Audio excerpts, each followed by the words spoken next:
কখনো আপনি কোনো কুমোরকে দেখেছেন যারা মাটির পাত্র বানায়? প্রথমে সে ভিজে মাটি মাখে, তারপর তাকে গড়ে, তারপর তাকে চাকায় দিয়ে সঠিক আকার দেয়। যদি আকার ঠিক না হয় তা তক্ষুনি ঠিক করে দেয়, কারণ সে এটা জানে যে একবার এটা আগুনের তাপে দিয়ে দিলে, একবার এটা শুকিয়ে গেলে তারপরে এর আকার কখনোই বদলানো যায় না। এখানে লুকিয়ে আছে একটা শিক্ষা, সমস্ত মাতা পিতার জন্য একটা শিক্ষা। মাতা পিতাও তো এরকমই হন, তাদের নিজেদের সন্তানকে সঠিক সময় মতো শ্রেষ্ঠ শিক্ষা দেওয়া উচিত। মাতা পিতা যেন কখনো তাদের বিধাতা না হতে চান, কিন্তু প্রতিটা মুহূর্তে সবসময় চেষ্টা করুন তাদের সঠিক পথ দেখানো, কখনো কোমলতা দিয়ে, কখনো ভালোবাসা দিয়ে, আর কখনো কঠোর হয়ে। তার জীবনকে, তার ব্যক্তিত্বকে আকার দেওয়ার চেষ্টা করুন, কারণ যেমন মাটি একবার শুকিয়ে গেলে তারপর সেই পাত্রের আকার বদলানো যায় না, ঠিক সেইভাবেই আয়ুর বৃদ্ধির সাথে সন্তানের শিক্ষা কখনোই বদলানো যায় না। তা মনে রাখবেন। রাধা রাধা। নদী হোক বা সাগর হোক, নৌকা আমাদের এটা পার করতে সাহায্য করে। এই নৌকা কখনো কখনো ডুবেও যায়। এবারে এখানেই লুকিয়ে রয়েছে একটা শিক্ষা। অটল জলে এই নৌকা থাকে, তবুও ডুবে যায় না।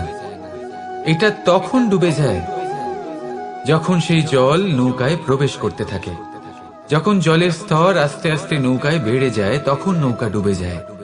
এবার এটা আমাদের সাথেও হয়। বাইরের সমস্ত সমস্যা, সমস্ত বিপদ, সমস্ত সংকট, সমস্ত দুঃখ, এই সব আমাদের ততক্ষণ ভাঙতে পারে না যতক্ষণ না আমরা এদের আমাদের অন্তরে প্রবেশ করতে দিই। একবার এরা প্রবেশ করে গেলে আমরা ভেঙে গড়িয়ে যাব, ডুবে যাব। এই মনে আগেই প্রেম আর বিশ্বাস ভরে ফেলুন। জীবনে যত বড় বিপদই আসুক না কেন, আপনাকে কখনো ভাঙতে পারবে না। রাধা রাধা। হাতের কত রকম রূপ হয়। কিছু স্নেহের সাথে আপনাকে স্পর্শ করে, তো কিছু প্রহার হিসেবে বর্ষিত হয়। কিছু বন্ধুত্বের নামে আপনার দিকে অগ্রসর হয়, তো কিছু শত্রুতার দিকে আপনাকে টেনে নিয়ে যায়। কিন্তু কখনো ভেবে দেখেছেন যে কোন হাত বেশি মূল্যবান? যখন আপনি সফল, যখন আপনি ভালো কাজ করেন, তখন কিছু হাত আপনার জন্য করতালি দেয়, আর কিছু হাত এমন হয় যা আপনার কাঁধ স্পর্শ করে যখন আপনি জীবনে সব থেকে অসফল হন, যখন আপনি ভেঙে পড়েন। তাই করতালি দেওয়া সেই হাত, আপনার প্রশংসা করা সেই হাত, তার থেকে অনেক বেশি দামি সেই হাত যা আপনাকে তখন আশ্বস্ত করে যখন আপনি এমন সময় কাটাচ্ছেন যা আমরা কেউ কাটাতে চাই না। সেটা আপনার সম্বল হয়ে ওঠে, আর এই সম্বলই আপনাকে জীবন অতিবাহিত করার শক্তি প্রদান করে। তাই একে অপরের সম্বল হয়ে থাকবেন, জীবনে সব সময় ভালো থাকবেন। রাধা রাধা। মানুষ, প্রত্যেক মানুষ কাউকে ভালোবাসে, কাউকে ঘৃণা করে, কাউকে সম্মান করে, আবার কাউকে তিরস্কারও করে। মানুষ সবকিছু হতে পারে, সুস্থও হতে পারে, রোগীও হতে পারে, ধনীও হতে পারে, নির্ধনও হতে পারে, বন্ধুও হতে পারে, আবার শত্রুও হতে পারে। যদি কিছু না হতে পারে তা হলো অস্পৃশ্য, অচ্ছুত। ভগবানের কাছে সব থেকে বড় পাপ এই যে মানব শরীর, তা ঈশ্বর প্রদত্ত, তা তার মন্দির। প্রত্যেক শরীরে ব্রহ্মদেব বাস করেন। তাই শরীরের অপমান করা, সেটা ছোঁয়া থেকে দূরে থাকা, এটা কখনো করবেন না। এই জীবনে ছুত অছুত কখনো বিচার করবেন না। পরমেশ্বর যা দিয়েছেন তার সম্মান করতে শিখুন। আর আসুন আমার সাথে ভালোবেসে বলুন, রাধা রাধা। উপহার, উপহার কারোর জন্য বস্তু হতে পারে, তো কারোর জন্য অনুভূতি। কিন্তু এই উপহার সকলের ভালো লাগে। এবার যদি জিজ্ঞেস করা হয় যে উপহার কিরকম হওয়া উচিত, তাহলে কেউ বলবে যে উপহার এমন হওয়া উচিত যার সাথে আমরা সোনার উপর তুলনা করতে পারি। কেউ বলবে এমন উপহার হওয়া উচিত যা পেলে কারোর মন খুশি হয়ে ওঠে, সে আনন্দ উপভোগ করে। ব্যক্তি উপহার যা দিচ্ছে তা নির্ভর করছে তার আর্থিক অবস্থার উপরে। কিন্তু উপহার যাই হোক না কেন, তাতে একটা অনুভূতির অভাব কখনোই থাকা উচিত নয়, আর সেই অনুভূতি হল ভালোবাসার অনুভূতি। তাই মনে রাখবেন, ভালোবাসার থেকে বড় উপহার আর কিছুই নেই। আর যদি ভালোবাসার এই উপহার আপনি লাভ করেন, তার থেকে বড় আর কোনো সম্মান নেই। রাধা রাধা। কখনো কোনো বাচ্চাকে দেখেছেন? কত কিছু ঘটতে থাকে তার জীবনে। শৈশব জীবনে যখন কোনো ব্যক্তি নিজের লক্ষ্য প্রাপ্তির জন্য নিরন্তর পরিশ্রম করতে থাকেন, চেষ্টা করতে থাকেন, তখন তিনি কষ্ট অনুভব করেন। কখনো শারীরিক কষ্ট, কখনো মানসিক কষ্ট। এবার উনি এটা ভাবতে থাকেন যে আমি কি উচিত করছি নাকি অনুচিত করছি। কারণ অন্যদিকে এমন একজন ব্যক্তিও আছেন যিনি একদমই পরিশ্রম চেষ্টা করছেন না। তিনি মদিরা পান করেন, বিলাসিতায় জীবন কাটান, অলস প্রকৃতির হয়ে ওঠেন, নিদ্রাতে বিলীন হয়ে থাকেন আর ভাবেন যে তিনি সুখ লাভ করছেন। কিন্তু এরকম কেন হয়? কারণ যখন আমরা সৎ পথে থাকি, উচিত পথে চলি, লক্ষ্য প্রাপ্ত করার জন্য চেষ্টা করতে থাকি, তখন আমাদের ভেতরে থাকা নেতিবাচক শক্তি এবং পাপ এই দেহকে ত্যাগ করে দেয়। আর এই অনুভূতিটাই আমাদের দুঃখের অনুভূতি দেয়, কষ্ট দেয়। এবার সেখানে যদি আমরা কুপথে চলি, অনুচিত পথে চলতে থাকি, তাহলে আমাদের ভেতরে থাকা পুণ্য এবং ধনাত্মক শক্তি আমাদের দেহ ত্যাগ করে দেয়। আর এই অনুভূতির কারণেই আমরা সুখ অনুভব করি। কিন্তু কখনো ভাববেন যে এই সুখ বেশি সময় পর্যন্ত থাকে না। সেই জন্য সবসময় মনে রাখবেন, যদি আপনি জানেন যে এটাই আপনার লক্ষ্য, এটাই উচিত পথ, শুভ পথ, তাতে নিরন্তরভাবে এগিয়ে যেতে চেষ্টা করতে থাকুন। এই কষ্ট আপনাকে সুখের পরাকাষ্ঠায় কখন পৌঁছে দেবে তা আপনি জানতেই পারবেন না।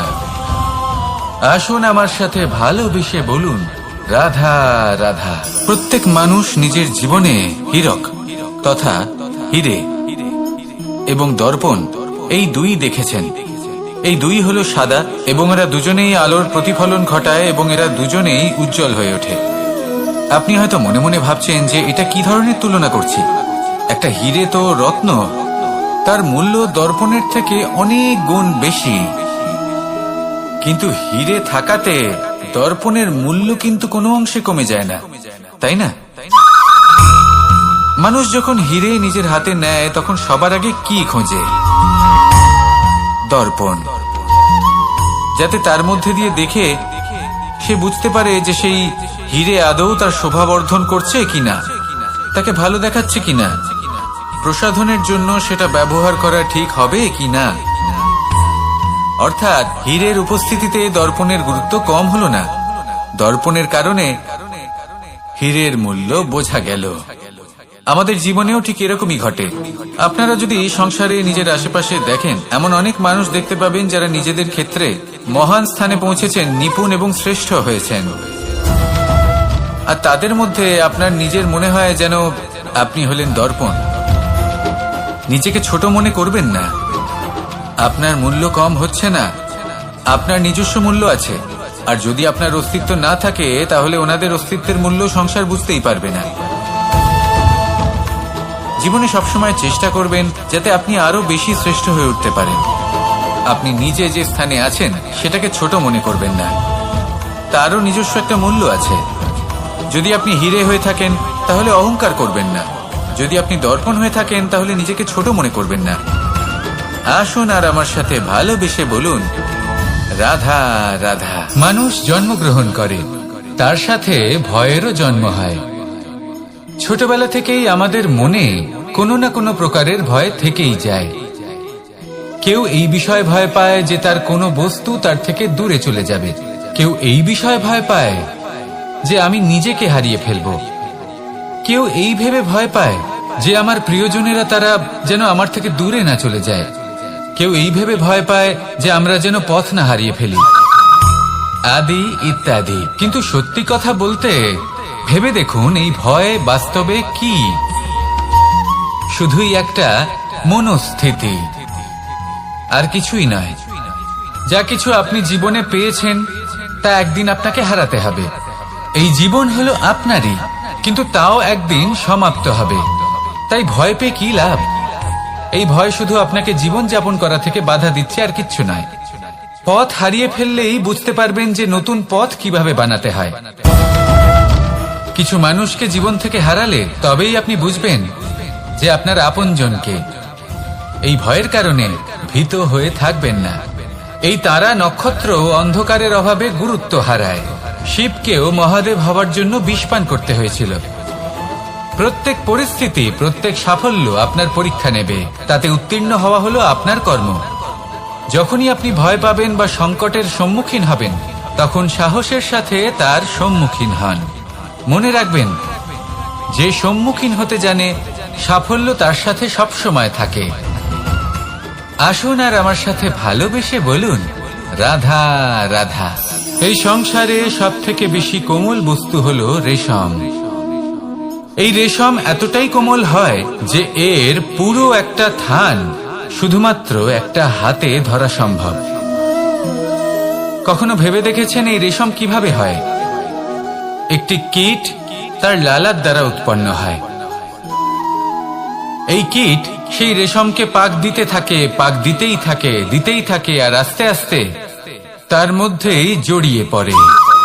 শেষে ওর এই সুন্দর অমূল্য সৃষ্টি রেশমের এই সুতো তার নির্মাণ কার্য পূর্ণ হয়। কিন্তু তাতেই ও নিজে বন্দী হয়ে যায়। নিজেরই মায়াজালের এই বন্দী গৃহে নিজেই ফেঁসে যায়। এবার এই সুতোকে ব্যবহারযোগ্য করে তোলার জন্য এই কীটগুলিকে এই কবচের সাথেই ফুটন্ত জলে ফেলে দেওয়া হয়।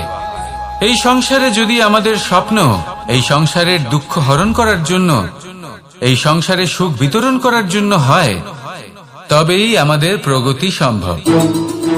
যদি আমাদের এই স্বপ্ন শুধুই আমাদের এবং আমাদের স্বার্থ সিদ্ধির জন্য হয়, তাহলে এই স্বপ্ন আমাদের অন্ধ করে দেবে, আমাদের অন্ধকারের পথে নিয়ে যাবে, আর আমরাও সেই কীটের মতো হয়ে যাব।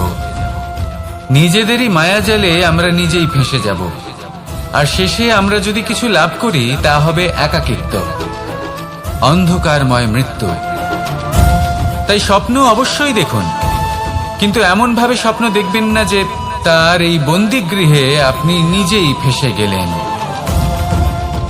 স্বপ্ন দেখুন পরোপকারের, পরমার্থের, সবাইকে উদ্ধারের, অন্ধকারের নয়।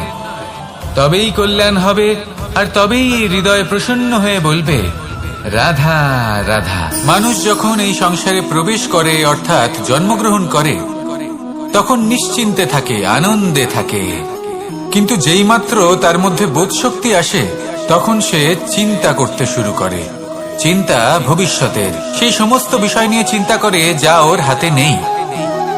তারপর বড় হয়, বিবাহ সম্পন্ন হয়, গৃহস্থ জীবন যাপন করে, তারপর আবার চিন্তায় মগ্ন হয়ে যায়। ভাবে, এই যে আমার পরিবার, আমি কি ঠিকমতো তার খেয়াল রাখতে পারছি? কাল যখন আমি এই সংসার থেকে চলে যাব, তখন আমার এই পরিবারের দেখাশোনা কে করবে? শেষ পর্যন্ত এই পরিবার তো আমারই উত্তরদায়িত্ব। যাক, আপনাকে একটা প্রশ্ন করি। এই সংসারে আসার পূর্বে আপনি কি এই প্রশ্ন করেছিলেন, এটা ভেবেছিলেন যে আমাকে ছাড়া এই সংসার কিভাবে চলবে? করেননি, তাই তো? তাই আপনার এটা নিয়ে দুশ্চিন্তা করার প্রয়োজন নেই যে আপনি যখন এই সংসার ত্যাগ করে চলে যাবেন তখন কি হবে। আপনি যখন ছিলেন না তখনও এই সংসার চলছিল, আপনি যখন এই সংসার ত্যাগ করবেন তখনও এই সংসার চলতে থাকবে। যদি কোনো বিষয়ের প্রভাব থাকে, তা হলো আপনার আজকের তথা বর্তমানের কর্ম, অর্থাৎ আজ আপনি কি করছেন, কার জন্য মঙ্গল করছেন, কাকে প্রেরণা দিচ্ছেন, কাকে সাহায্য করছেন, কোন উদাহরণ প্রস্তুত করছেন। আপনি এই সংসারে যে ছবি অঙ্কন করবেন, সংসার সেটাই মনে রাখবে। তাহলে শুধু সৎকর্ম করুন, মঙ্গল করতে থাকুন, আর আমার সাথে ভালোবেসে বলুন, রাধা রাধা। একবার একটা শেয়াল বনে বিচরণ করছিল। ও একটা ছোট্ট শাবক দেখতে পেল। ও ভাবলো, আজ একেই আমি খাবার হিসেবে গ্রহণ করব। আশেপাশে দেখলেও কেউ দেখছে না তো, কেউ ছিল না। আর সেই শাবকের ওপর আক্রমণ করল, যা হলো একটা ঘোর অপরাধ। বনের নিয়ম অনুসারে আপনি কখনোই শাবকের ওপর আক্রমণ করতে পারেন না। তারপর এই খবরটা যখন রাজা সিংহ জানতে পারলেন, সভার আয়োজন করলেন। কিন্তু সেখানে শেয়াল বলল, আমি তো এরকম কিছু করিনি। কিন্তু যদি আপনি এরকম বলেন, কোনো প্রমাণ দিন, এর কোনো সাক্ষী আছে? তখন রাজা সিংহ পেঁচাকে ডেকে পাঠালেন, যে সেই মুহূর্তে বৃক্ষের শাখার ওপর বসেছিল। সে সব কিছু দেখেছিল। পেঁচা সব সত্যি কথা বলল, আর শেয়ালকে মৃত্যুদণ্ড দেয়া হলো। এবার এই কাহিনী আমি আপনাকে কেন শোনালাম?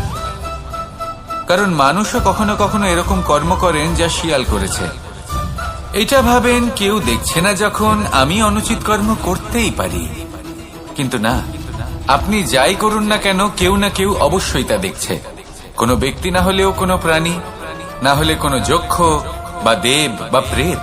যদি এনারা কেউ না দেখেন, তাহলে ধরিত্রী মাতা দেখেন, যেখানে দাঁড়িয়ে আপনি সেই কর্ম করছেন, তাই না? তাই একটা কথা সবসময় মনে রাখবেন, কে দেখছেন কে দেখছেন না সেই বিষয়ে ভাবা ছেড়ে দিন। এটা খুব সহজ কথা। আপনি যদি উচিত কর্ম করেন, উচিত ফল পাবেন। যদি অনুচিত কর্ম করেন, তাহলে আপনি অনুচিত ফল অবশ্যই পাবেন। সেই জন্য উচিত পথে চলতে থাকুন, উচিত কর্ম করতে থাকুন, আর আমার সাথে ভালোবেসে বলুন, রাধা রাধা। সুখ, দুঃখ এবং শক্তি, এই তিন হলো এই সংসারের ত্রিদেবের মতো। আমাদের জীবনে যা কিছু ঘটছে, এই তিনটির ভিত্তির উপরেই হচ্ছে। আসলে এই সংসারের একটা নিয়ম আছে। যখনই আপনি কিছু লাভ করেন, এই সংসার আপনার পরীক্ষা নেয়। এটা জানার জন্য আপনার পরীক্ষা নেয় যে আপনি যা কিছুই লাভ করেছেন, আপনি কি আদৌ সেটার যোগ্য কিনা। ঠিক সেইভাবেই এই সুখ, দুঃখ এবং শক্তি আপনার পরীক্ষা নিয়ে থাকে। যখন সুখ আসে, তখন সে আপনার পরীক্ষা নেয় যে আপনার মধ্যে অহংবোধ জাগ্রত হয়নি তো। যদি অহংবোধ চলে আসে, তাহলে সুখ সেখানেই সঙ্গ ত্যাগ করে। দুঃখ আপনার ধৈর্যের পরীক্ষা নিতে থাকে। আর যদি আপনার মধ্যে ধৈর্য না থাকে, তাহলে এটা আপনাকে আরো বেশি দুঃখের গভীর অন্ধকারে ঠেলে দেবে। সেখানে শক্তি পরীক্ষা নেয় আপনার বিনম্রতার। যদি আপনি বিনম্র না হন, তাহলে হয় এই শক্তি আপনার সঙ্গ ত্যাগ করবে, নয় এই শক্তি বিনম্রতার অভাবে আপনার পতনের কারণ হতে পারে। এই সংসারে যে কোনো ব্যক্তি যিনি এই পরীক্ষায় উত্তীর্ণ হয়ে থাকেন, এই জীবনে তিনি সাফল্য লাভ করেন। আসুন আমার সাথে ভালোবেসে বলুন, রাধা রাধা। আপনি কি কখনো কোনো উঁচু পর্বতের শিখরে পৌঁছতে পেরেছেন? যদি পৌঁছে থাকেন, বা যদি আপনি কোনো উঁচু পর্বতের শিখরে যান, তাহলে ভালো করে দেখবেন, আপনি যত উঁচুতে অগ্রসর হতে থাকবেন, আস্তে আস্তে সমস্ত বনস্পতি বিলুপ্ত হতে থাকে। তারপরে সমস্ত গাছপালা, পশু পাখি সব বিলুপ্ত হতে থাকে। শেষ পর্যন্ত সেই শিখরে থেকে যায় শুধুমাত্র শান্তি, নীরবতা। আমাদের মানুষের সাথেও এটাই হয়। মানুষ যখন আত্মবিকাশের পথে অগ্রসর হতে থাকে এবং নিজের জীবনের শিখরে পৌঁছতে চায়, তখন তার একা থাকা অত্যন্ত প্রয়োজনীয় হয়। আর তাকে তখন ত্যাগ করতে হয় নিজের সুখ স্বাচ্ছন্দ্য, নিজের সম্পত্তি, নিজের সমৃদ্ধি, নিজের সৌন্দর্য। দেখুন, জীবনের শিখরে পৌঁছানো একেবারেই সহজ কাজ নয়। এ হলো অত্যন্ত দুর্গম এক পথ। কিন্তু যদি আপনি সেখানে পৌঁছতে চান, তাহলে আপনাকে ত্যাগের প্রবৃত্তি জাগিয়ে তুলতে হবে। ত্যাগ কি সেটা জানতে হবে, কারণ ত্যাগের ফলেই মনে শান্তি আসে, আর সেই শান্তির ফলে মনে উৎপন্ন হয় প্রেম। আর এই প্রেমই হলো জীবনের অন্তিম লক্ষ্য। তাহলে আসুন আমার সাথে ভালোবেসে বলুন, রাধা রাধা। মানুষ বলেন প্রেমে অনেক শক্তি আছে, আর এটা সত্যিও বটে। প্রেমে এতটাই শক্তি থাকে যে শত্রুতার বড় বড় স্তম্ভকেও এত সহজে ফেলে দিতে পারে। কিন্তু আপনি দেখে থাকবেন, যারা অধিক শক্তিশালী হন তারা দুই ধার সম্পন্ন তরোয়ালের মতো হন। কারণ এই প্রেম যদি আচরণে থাকে, মনে থাকে, বিচার বুদ্ধিতে থাকে, তাহলে তা শুভ হয়। এই প্রেম সৃজন করে। কিন্তু প্রেম যদি ব্যবসার অঙ্গ হয়, যদি এই প্রেমের ব্যবহার নিজের স্বার্থ, নিজের অহংকারের জন্য করা হয়, তাহলে তা সংসারের বিনাশ ঘটাতে পারে। রাধা প্রেমের ব্যবহার করেছে শাম্বের কারণে, আর শাম্ব সেই প্রেমের ব্যবহার করেছে নিজের অহংকার, নিজের স্বার্থ সিদ্ধির জন্য। শেষ পর্যন্ত ক্ষতি শাম্বের হলো না, হলো প্রেমের। তাই মনের মধ্যে প্রেম ভাব অবশ্যই রাখুন, নিজের আচরণেও প্রেম ভাব বজায় রাখুন, কিন্তু সতর্কও থাকবেন আপনার এই প্রেম, একে নিয়ে কেউ ব্যবসা না করে ফেলে। আসুন আর এই ভালোবাসার সাথেই বলুন, রাধা রাধা। ফলটা দেখছেন আপনি? এটা সেই ফল যেটা গাছের সবচেয়ে উঁচু ডালে পাওয়া যায়, কিন্তু যখন এটা খসে পড়ে তখন এটা আকাশের দিকে যায় না যা ওপরে আছে, সে যায় সেই ভূমির দিকে যে নিচ থেকে তার দিকে তাকিয়ে থাকে। কেন? কারণ এই ফলের নিজের উচ্চতার ধারণা মাটির থেকে নিজের দূরত্ব দেখে হয়। এই ব্যাপারটাই আমাদের মানুষের জন্যও খাটে।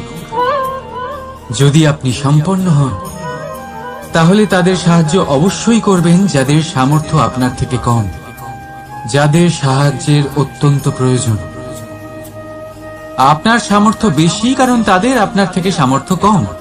দেখুন, জীবনে আনন্দ শুধু বড় হওয়ায় নয়, বরং তাদের সাহায্য করেও আছে যারা কোনো কারণবশত আপনার থেকে নিচে রয়ে গেছেন। আর যখন একটা ফল এই কথাটা বুঝতে পারে, তখন আপনি নয় কেন, রাধা রাধা। সময় বড়ই বিচিত্র অনুভব দেয়। যখন অপেক্ষা করছেন তখন অনেক লম্বা হয়ে যায়। প্রতিটা মুহূর্ত একটা গোটা দিনের মতো মনে হয়। ঠিক সেইভাবেই যদি কোথাও যেতে দেরি হয়, তখন সময় দৌড়তে থাকে, প্রসন্নতায় বয়ে যায় আর নিরাশায় থমকে যায়। আপনদের সাথে থাকলে সময়ের খেয়ালই থাকে না, শত্রুদের সাথে থাকলে সেই সময়ই খারাপ হয়ে যায়। কিন্তু এটাই কি সত্যি বাস্তব? না, সময় তো সময়ই হয়, নিজের গতিতেই চলে। শুধু সেই গতির আভাস আমাদের মানসিক অবস্থা অনুযায়ী বদলে যেতে থাকে। তাই এই সমস্যা সময়ের নয়, আমাদের মানসিকতা। তাই নিজেকে খুশি রাখুন, অন্যদেরও খুশি রাখুন।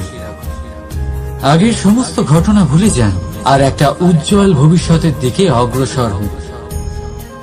সময় সব সময় ভালোই লাগবে। প্রেম করুন সবার সাথে, সময় সব সময় সুখেই কাটবে। রাধা রাধা। অগ্নি জীবনে খুব মহত্বপূর্ণ হয়। এই অগ্নি, এই অগ্নি উজ্জ্বলতা হয়ে আমাদের জীবিত রাখে। কিন্তু ভাবুন, যদি এই উজ্জ্বলতা ক্রোধের অগ্নি হয়ে দিকভ্রষ্ট হয়, তাহলে কি হবে? একটা ছোট পাতা দিয়ে শুরু করে গোটা বনকে ছারখার করে দিতে পারে। ঠিক সেরকমই মানুষের ক্রোধের আগুনও অন্যদের তো ভস্ম করেই, কিন্তু তার পূর্বে স্বয়ং নিজেকেই ভস্ম করে দেয়। তাহলে কি করা যায়? কি করে নিয়ন্ত্রণ করা যায় তাকে? উত্তর হলো, তাতে জল ঢেলে দিয়ে, জলের মতো বইতে দিন নাকি। ঠিক সেইভাবে যেমন সূর্য নিজের অগ্নিকে তেজ বানিয়ে আপনার কাছে পৌঁছে দেয়। এটাই পার্থক্য। সূর্যের অগ্নি আর ক্রোধের অগ্নির মধ্যে। সূর্যের অগ্নি বিচ্ছুরিত হয়ে প্রতিফলিত হয়ে আসে, আর সেই জন্যই তাকে তেজ বলা হয়। অন্যদিকে আমাদের ক্রোধের আগুনের কোনো সীমাই থাকে না। তাহলে নিজের অন্তরের শক্তিকে ক্রোধের আগুন বানিয়ে জ্বালাতে চান, নাকি উজ্জ্বলতা বানিয়ে বিস্তারিত করতে চান? সিদ্ধান্ত আপনার। রাধা রাধা। এই সংসার অনেকটাই বড়, আর আমরা তার কাছে অত্যন্ত নগণ্য। এই সংসারে এমন অনেক মানুষ পাওয়া যায় যারা বোঝান যে এই সংসারটা কতটা বড়, কতটা অদ্ভুত, কতটা সুন্দর। আর এই সংসার রচনা করে পরমেশ্বর কত মহান এক কাজ করেছেন। কিন্তু আপনি এই জীবনে মাত্র কয়েকজন মানুষকেই পাবেন যারা আপনাকে এটা বলবেন যে এই সংসারে আপনি কতটা গুরুত্বপূর্ণ, আপনি কতটা অদ্ভুত। যদি আপনি তাদের সাথে থাকেন তাহলে তারা নতুন কিছু সৃষ্টি করতে পারেন, এই সংসারকে আরো কতটা পবিত্র করতে পারেন। তাই এই সংসারকে গুরুত্ব না দিয়ে সেই মুষ্টিমেয় কিছু মানুষকে গুরুত্ব দিন, কারণ তারাই হলো আপনার আপনজন, আর তারাই আপনাকে সঠিক পথে চালিত করবে। মানুষকে তো বর্ষার স্রোতও বয়ে নিয়ে যেতে পারে, তাকে সাগরও ডুবিয়ে দিতে পারে, কিন্তু গঙ্গা জল সবচেয়ে বেশি শুদ্ধ, কারণ তার কয়েক ফোঁটা মানুষকে মুক্ত করে দেয়। রাধা রাধা। এ হলো একটা পাতলা সুতো। ভাবছি যদি এটা দিয়ে আমি পোশাক বানাই তাহলে নিজের জন্য কত সুন্দর একটা পোশাক বানাতে পারবো। কিন্তু যদি এটা আমি, চিন্তা করবেন,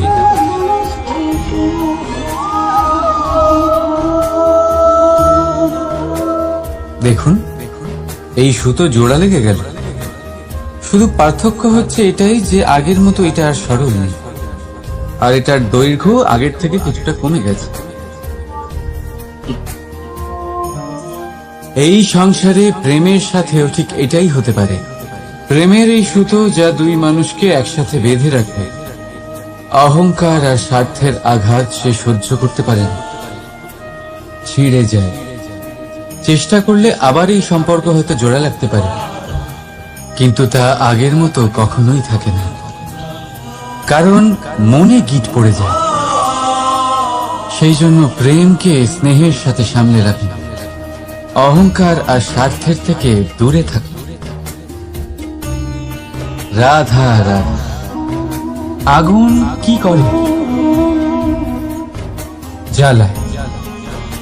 সেটা কাঠই হোক, কয়লা হোক, বস্ত্র হোক, যাই আপনি আগুনে দেবেন তা ভস্ম হয়ে যাবে। কিন্তু সোনা, যদি আপনি সোনা আগুনে ফেলেন তাহলে তা কুন্দন হয়ে নিজের অস্তিত্ব তৈরি করে। যদি আপনি লোহা গরম করেন তাহলে তা ইস্পাত হয়ে যায়। কেন কেন হয় এরকম? কারণ তাদের অন্তরের আগুন জ্বালানোর আগুনের থেকে অনেক বেশি তীব্র হয়। এই আগুন হলো পবিত্রতা, এই আগুন হলো নিশ্চয়তার। যদি আপনার লক্ষ্য স্থির থাকে, আপনার ইচ্ছে দৃঢ় হয়, তাহলে কুন্দন হয়ে বেরোবেন, ইস্পাত হয়ে বাঁচবেন, অন্তর থেকে শক্তি পাবেন, আর কেউ আপনার সাথে কোনো অনিষ্ট করতে পারবে না। রাধা রাধা। মানুষের জীবন কি? আপনি বলতে পারেন জন্ম আর মৃত্যুর মধ্যেকার সময়। আর মৃত্যু কখন হয়? যখন মানুষ শ্বাস নেওয়া বন্ধ করে দেয়, হাত পা নাড়ানো বন্ধ করে দেয়, ভাবা ছেড়ে দেয়। এমনটা নয়, মানুষের অন্তর, তার মৃত্যু তখনই হয় যখন তার অন্তরের করুণা শেষ হয়ে যায়। করুণা সেই ভাব যা মানুষকে মানুষ করে তোলে, যা এক মানুষকে আরেক মানুষের কষ্টে তার প্রয়োজনীয়তা অনুভব করে, আর সেটাই তাকে শক্তি দেয় অন্য কাউকে সহায়তা করার জন্য, তাকে পাত্র করে এই সৃষ্টির নিয়ন্তা হবার জন্য। দেখুন, এই সংসারে মৃত্যু কেবলমাত্র একবারই হয়, তাই তার আগে কেন মরব? এই করুণাকে কেন মারব? নিজের মনুষ্যত্ব বজায় রাখুন।